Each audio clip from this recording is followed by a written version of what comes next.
you can and you're running with kings. But how far could you go if you run with the wind? And the chances you take are what give you wings, and you can fly. Good afternoon. I'm here with Kent Roberts, founder of the Civility Center. And today I'm asking Kent, when he started, he had a couple of co-founders, but when he started the Civility Center all those years ago, surely there were some mentors or some leaders, people who inspired him. And so, Kent, I'm very interested in hearing a little bit about that. Well, there are many, and so I probably leave out a ton, but a couple people come to mind and a couple organizations come to mind, and the readings of these folks would be helpful to people who are really interested in the community work and changing the culture of again, their community, their organization, their family, or what have you. I'd like to give a shout out to Jay Newman. Jay and I penciled in about an hour a day, believe it or not. He was, at this particular time, I was working at the community-based level, and he was the assistant superintendent of schools. And we would carve out about an hour, and we would just play off each other back and forth, all these other different concepts of how we could work together better and how could we engage people involved in this stuff. And so after a while, it was really hard to know whose idea was what. We just blended our thoughts together and build upon that. And really, that became the genesis and the idea in my mind of the first two books, Bring a Dish to Pass and Community Weaving. And some of that actually came out of the need for to really address some of the at-risk behaviors of our youth in the community. And that was the impetus of getting this started. So we got involved, actually, many people have heard of Hazelden, which is out of Center City, Minnesota, which is the largest substance abuse center in the world. They had started a program called Hazelden Cork. And Cork is Kroc spelled backwards, and Kroc is Ray Kroc of McDonald's.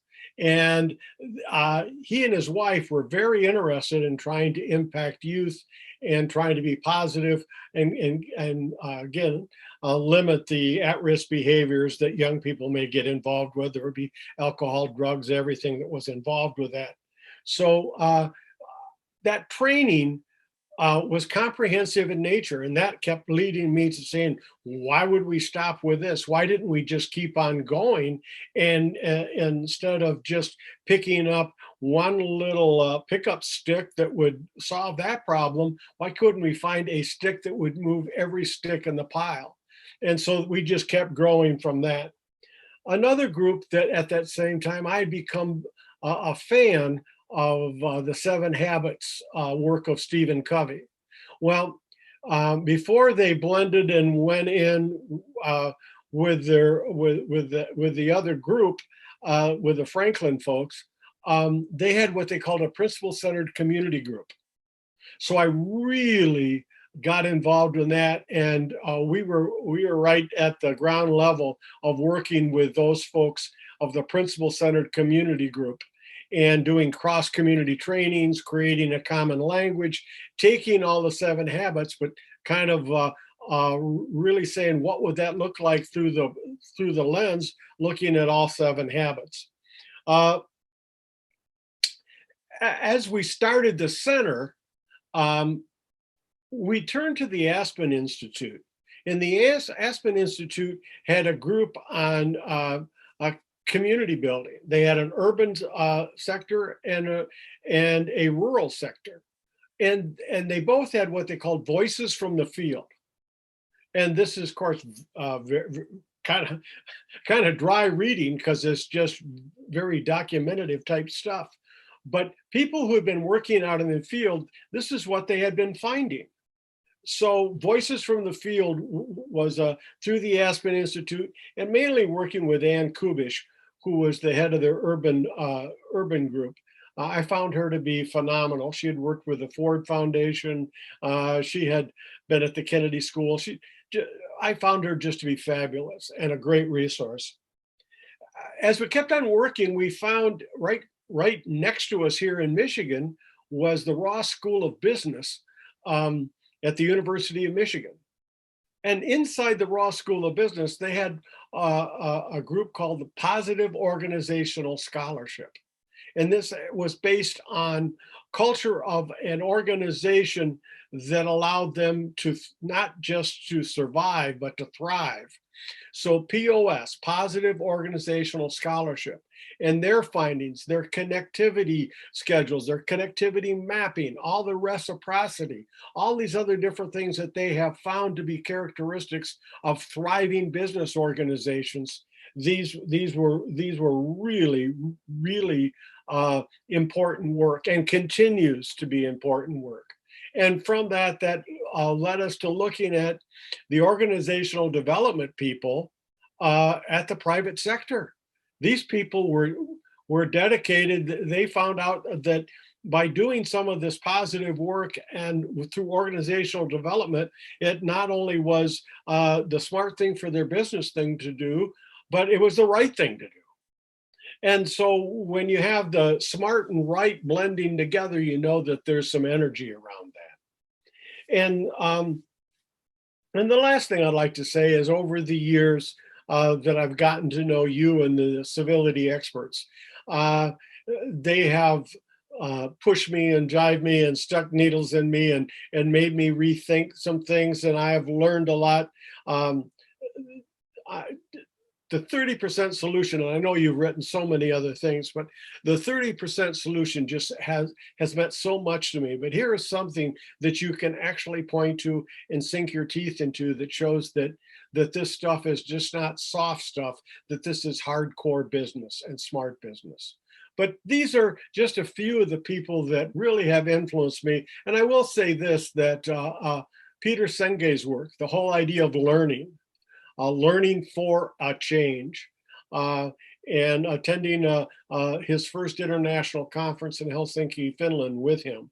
I was been blessed with all that learning stuff. So I really believe that it's constantly about learning.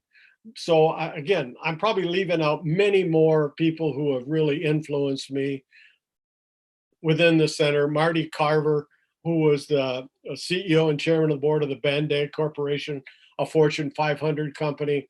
I learned so much from Marty and others. So I hope that gives you a little bit of a flavor, starting back at something very simple on an ongoing basis with a fellow cohort in crime, all the way up to working with the Civility Experts.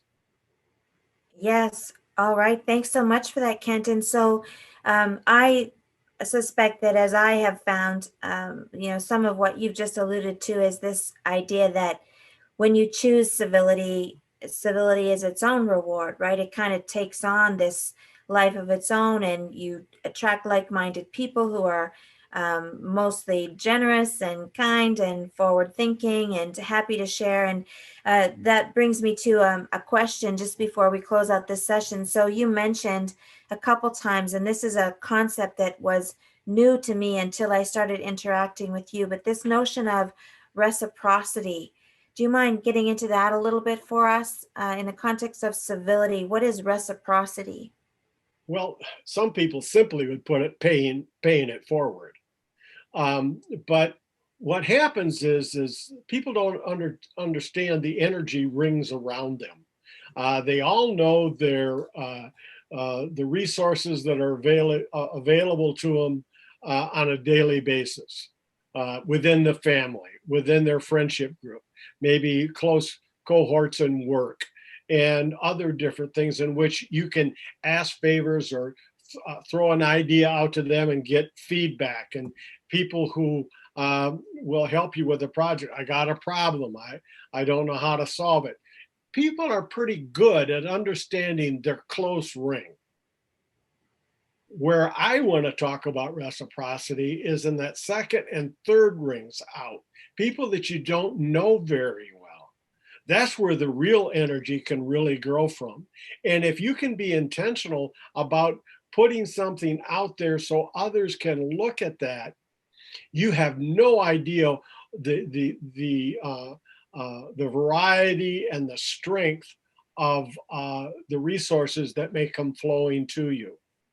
And so that generalized reciprocity, communities are just filled with all kinds of resources. And all this leveraging is left untapped. We don't get involved with the leveraging all the opportunities that are available to us for a variety of reasons. So we become much more closed instead of be open to the opportunities of these leveraging opportunities that are out there all the time. And so we have to figure out a way in which we do it. Now, we can form reciprocity rings, which can be done. You can find those, and that'll actually professionally show you how to do that.